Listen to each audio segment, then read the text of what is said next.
Good morning, सुप्रभात, केम छो, सलाम। उम्मीद है आप सब लोग बेहतर होंगे, अपना ध्यान रख रहे होंगे।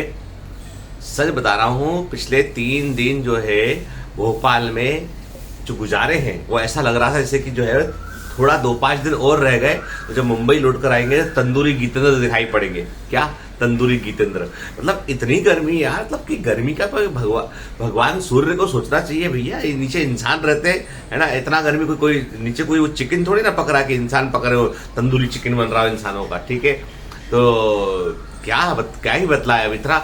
सबसे बड़ी दिक्कत ये है कि मैंने आपको पहले कभी बताया भी था, मैंने एक कि कहीं पे मैंने एक मीम देखा था, कहीं पर मैंने एक जो है कार्टून देखा था कि वो सूर्य से एक आदमी बोलता है कि थोड़ा ब्राइटनेस कम करो, हीट का लेवल थोड़ा कम करो, अपने आप को थोड़ा सेट करो। तो सूर्य बोलता है कि भैया मेरा लेवल बिल्कुल सेट है, तुम अपना आपको रीबूट करो, तुम ग्रीन प्लांट्स को लगाओ, तुम के प्लांट्स को लगाओ, तुम, है ना, और ये कंक्रीट के जंगल बनाना बंद करो। बहुत सारी बातें ऐसी हैं जो सच कह रहा हूं आपसे कि मतलब कि जो आज जिस तरह की गर्मी पड़ रही है ना, वो मतलब मैं रोज वही बात बोलता हूँ कि मैं इतना घबरा गया उससे कि आंखें जलती थी बाहर। दिन के समय कभी बाहर निकलो तो आंखों में जलन होती थी, क्योंकि हम लोग कई सालों से मुंबई में है तो हमको वैसी गर्मी की हैबिट ही नहीं है।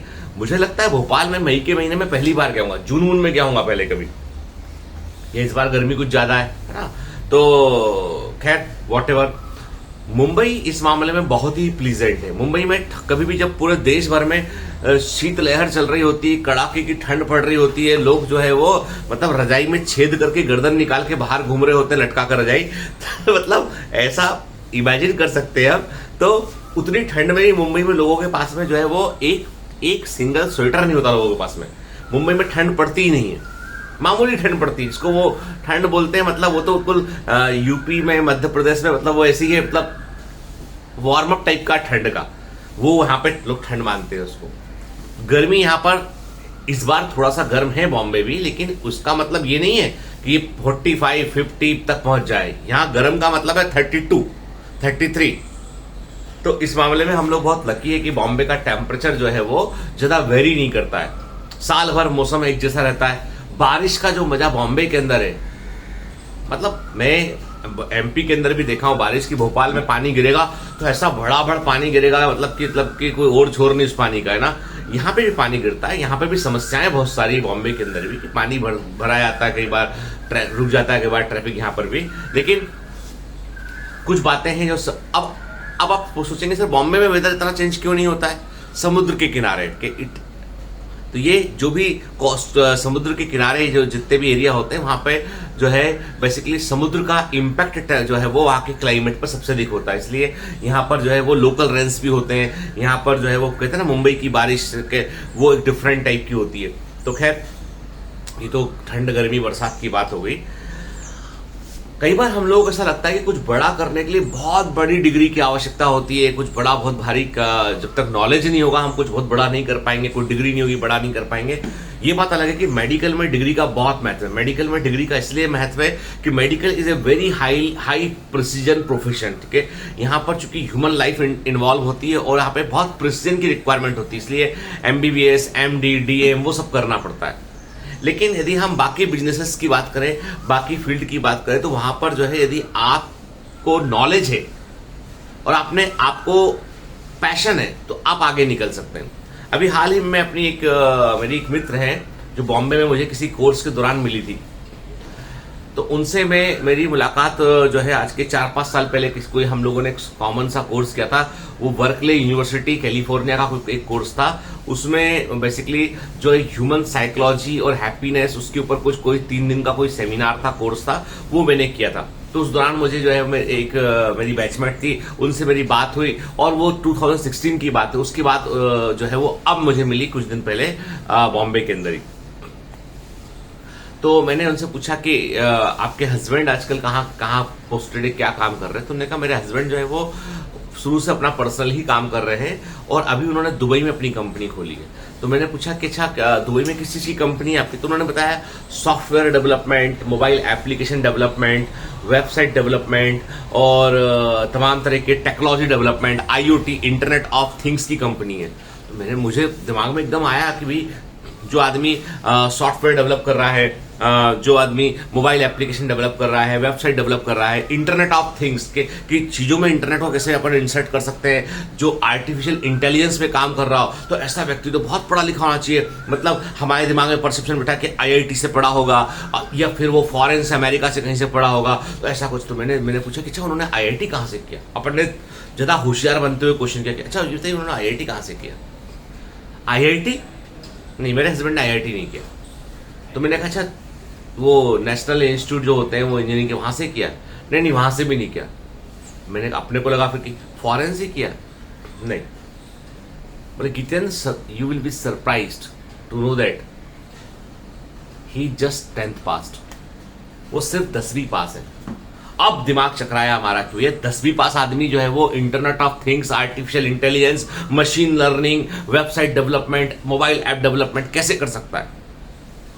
तो मैंने, अब मेरा इंटरेस्ट जनरेट हुआ। मैंने पूछा ऐसे मतलब क्या वो बहुत अमीर आदमी है कि पैसा लगा के उन्होंने IIT हायर कर लिए हों एंड बोस्टन MIT के लोगों को हायर कर लिया। भाई आपके पास बहुत पैसा हो तो आप टैलेंट को हायर कर सकते हैं आप।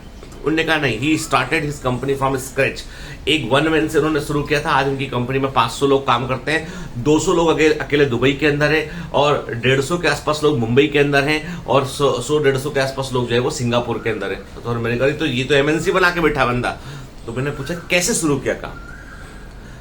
उन्होंने कहा कि हम लोग दोनों लोग जिस हम्बल बैकग्राउंड को बिलोंग करते थे वहां पर हमारे लिए 10वीं के आगे पढ़ पाना संभव नहीं था, लेकिन मैंने किसी प्रकार से छोटे बच्चों को ट्यूशंस पढ़ा के कुछ करके मैंने जो है वो अपने आप को जो है वो ग्रूम किया। मैंने अपने आप को पढ़ा और मैंने फिर जो है वो अपना कारपोरेट सेक्टर में मैंने अपना मैनेजमेंट में डिग्री लिया और मैंने अपने कारपोरेट सेक्टर में जॉब शुरू किया। लव मैरिज थी इन लोगों की। मेरा हस्बैंड जो था वो उसको उतना इंक्लिनेशन डिग्री के लिए कि मुझे कारपोरेट लाइफ में वो था नहीं।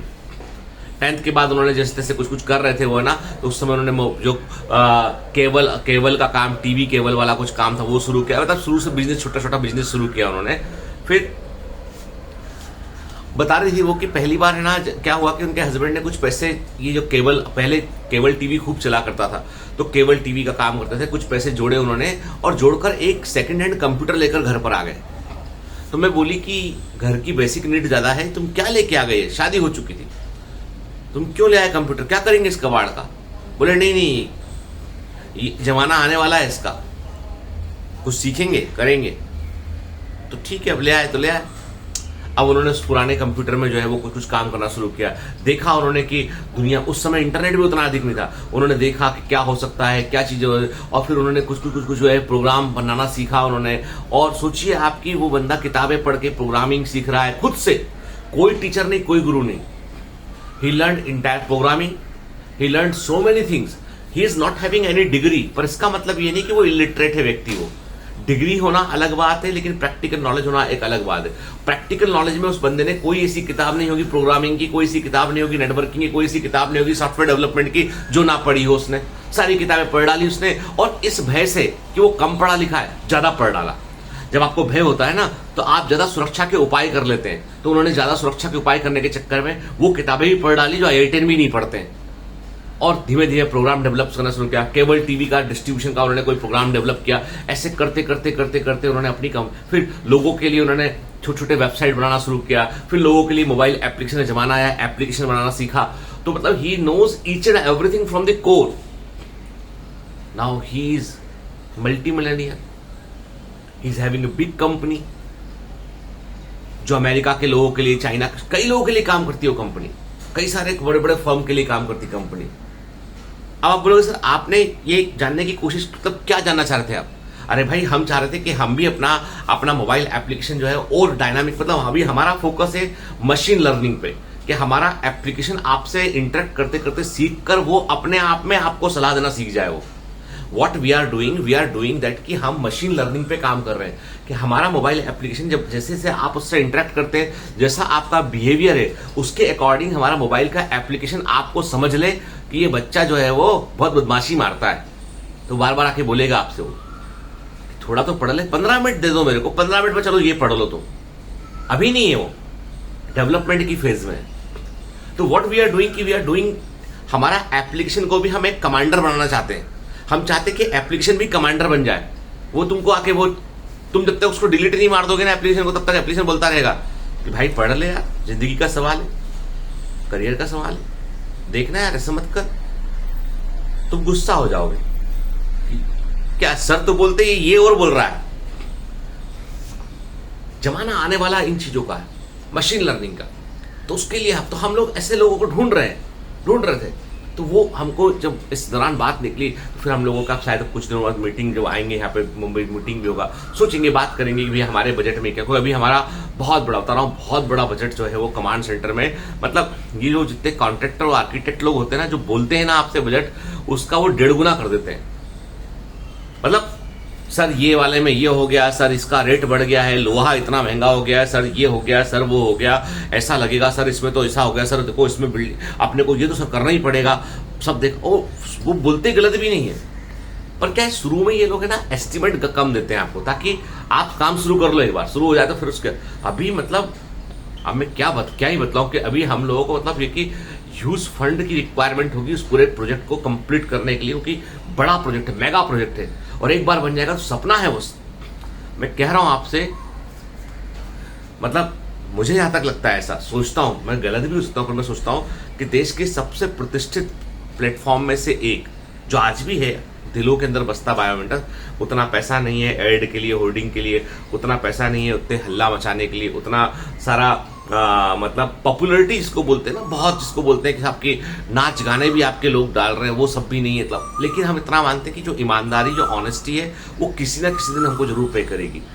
जो हम एफर्ट बच्चों के साथ कर रहे हैं, one day that will reflect, कि एक दिन बस हमको हमारा अर्जुन चाहिए। जिस दिन हमको हमारा अर्जुन मिल गया ना, मैं कह रहा हूं बायोमेंटस दुनिया में छा जाएगा। आज ही बायोमेंटस हजारों बच्चों, लाखों बच्चों के दिलों में बसता है, लेकिन अभी बहुत बड़ा रास्ता बाकी है, बहुत बड़ा सफर बाकी है कि जहां पे बायोमेंटस को नंबर 1 के लेवल पे पहुंचने के लिए करना होगा, और वो बगैर ईमानदारी के, ऑनेस्ट प्रयास के, बगैर अच्छे रिजल्ट के पॉसिबल नहीं है। तो बेटा, जितने बच्चे आप बायोमेंटस से जुड़ते हो ना, आप प्लीज इस बात का ध्यान रखो कि आप सिर्फ अपने लिए नहीं जुड़ते, आप मेरे लिए भी जुड़ते हो, क्योंकि आपके रिजल्ट से फर्क पड़ता है, बहुत फर्क पड़ता है। इसलिए हम हर बार सिस्टम को और इम्प्रूव एवरी ईयर, के we want that system to be perfect for you, ताकि हमको हमारे 1 से लेके AIR 1 से लेके AIR 10 तक हमको हमारे बच्चे मिल सके, हमको वो रिजल्ट मिल सके जिसका हमें इंतजार है सालों से। हम रिजल्ट कभी जिंदगी में खरीदेंगे नहीं। हम कोई बच्चा रैंक 1 पे आ गया और हमारा ही बच्चा हुआ, और उसके बाद यदि उसने उस चीज को उसने हमें कन्वे नहीं किया, कम्युनिकेट नहीं किया, तो हम वो भी नहीं बोलेंगे। आप जान रहे होंगे दिल के अंदर कि ये बायोमेंटस का बच्चा है, पर हम वो भी नहीं करेंगे, क्योंकि इतना स्वाभिमान तो जिंदा रखना पड़ेगा। मतलब हम अपने आप को एक बिजनेसमैन नहीं, एक गुरु देखते हैं, तो गुरु का अपना एक स्वाभिमान होता है हमारा। हम खुश हो लेंगे इस बात को लेके, अपने हमारी पूरी टीम सेलिब्रेट करके। हमको चाहिए क्या? हमको चाहिए सच्चा अर्जुन चाहिए, जो हमारे लिए जो है वो, हमारे जितने बच्चे निकले वो सब मेरे अर्जुन के समान ही है, लेकिन वो चाहिए मुझे जिससे देश में बायोमेंटस का डंका बज जाए। उसके लिए मेहनत करना है, उसके लिए एफर्ट करना है। चलिए, टारगेट बैच 2023 के लिए एडमिशन शुरू हो चुके हैं, और उसमें मैंने बताया भी था कि इस बार हम कॉम्बो टीचिंग करेंगे। मतलब हमारे आपको तो सारे टीचर मिलकर एक बैच में पूरा फोकस करते हैं। मल्टीपल बैचेस नहीं है, मल्टीपल टाइम एडमिशन नहीं है, बार बार एडमिशन नहीं होता है, लिमिटेड सीट्स होती हैं, क्योंकि बायोमेंटस का काम का पूरा फोकस सिर्फ क्वालिटी कंट्रोल का चीज पर है। इसलिए यहाँ पर इट्स लाइक ए ट्रेन, की ट्रेन में बैठ गए तो निकल गई ट्रेन, वो उसके बाद मिस हो गई ट्रेन, तो फिर आपको फिर अगली ट्रेन का इंतजार करना पड़ेगा। हर 15 दिन में कोई बैच लॉन्च नहीं होगा।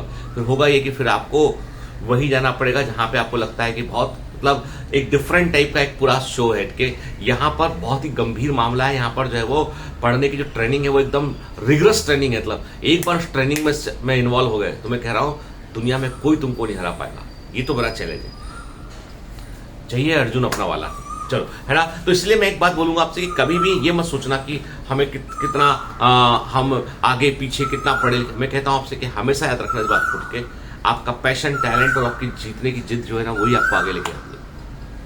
चलो, कोयल की कुकू सुनता हूं मैं, तुम अपनी पढ़ाई करो। Bye bye.